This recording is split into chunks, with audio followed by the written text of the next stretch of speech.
ഈ പ്രോട്ടോകോളിനെ പറ്റി പറഞ്ഞു 2023 ഉണ്ടാക്കിയ അതിൽ ഈ റെംഡെസിവിർ എന്ന മരുന്ന് മരണസംഖ്യ കുറക്കാൻ വളരെ സഹായിച്ചതാണ്. അപ്പോൾ ഈ മരുന്ന് ഇന്ന് ചെന്നൈയിൽ നിന്ന് എത്തുമെന്നാണ് ആരോഗ്യമന്ത്രി പറഞ്ഞിരിക്കുന്നത് ഇന്നലെയുള്ള വാർത്താ സമ്മേളനത്തിൽ. അത്തരത്തിൽ ഈ മരുന്ന് ശരിക്കും ആശുപത്രിയിൽ ഉണ്ടായിരിക്കേണ്ടതാണ്, അങ്ങനെയുള്ള ഒരു പ്രോട്ടോകോളായിരുന്നു അന്ന് ഇറക്കിയിരുന്നത്. തീർച്ചയായിട്ടും ഇത് ഈ കോവിഡിൻ്റെ കാലഘട്ടത്തിലാണ് ഈ ഒരു ആൻറ്റിവൈറൽ ഡ്രഗ് റെംഡെസിവിർ നമ്മൾ കൂടുതലായിട്ട് നൽകുന്നതിന് ഇടയായത്.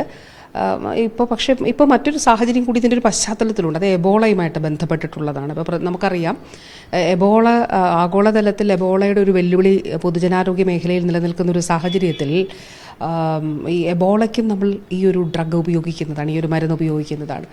അപ്പോൾ കേരളം പ്രത്യേകിച്ചും ഇപ്പോൾ കേരളത്തിൽ നിന്ന് ധാരാളമായിട്ട് ആളുകൾ പുറത്തു പോകുന്നു. അതുപോലെ ഒരുപാട് സഞ്ചാരികൾ ഇപ്പോൾ ജോലി സംബന്ധമായിട്ടും പഠന സംബന്ധമായിട്ടും അല്ലാതെ മക്കളെ സന്ദർശിക്കുന്ന മാതാപിതാക്കളൊക്കെ ഉള്ളവർ പോയിട്ടും പുറത്തൊക്കെ വരുന്നത്. അപ്പം അവരുടെ എല്ലാം ആരോഗ്യം വളരെ വളരെ പ്രധാനപ്പെട്ടതാണ്.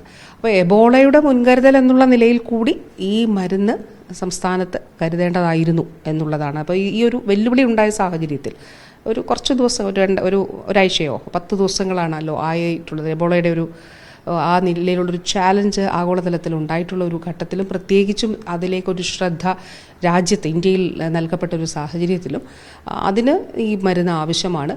ഇപ്പോൾ ഇന്നലെയുടെ തലേന്നാണ് രോഗം കണ്ടെത്തിയത്. അപ്പോൾ ഈ ഘട്ടത്തിൽ അതിനപ്പുറത്തേക്ക് ഒന്നും പറയുന്നില്ല എന്നുള്ളത് വെച്ചാൽ നമ്മൾ ഈ ഒരു രോഗപ്രതിരോധവും ചികിത്സയും വളരെ പ്രധാനപ്പെട്ടതാണ്. അടിയന്തരമായി എത്രയും പെട്ടെന്ന് മരുന്ന് ലഭ്യമാക്കുക എന്നുള്ളത് വളരെ വളരെ പ്രധാനപ്പെട്ട കാര്യമാണ്.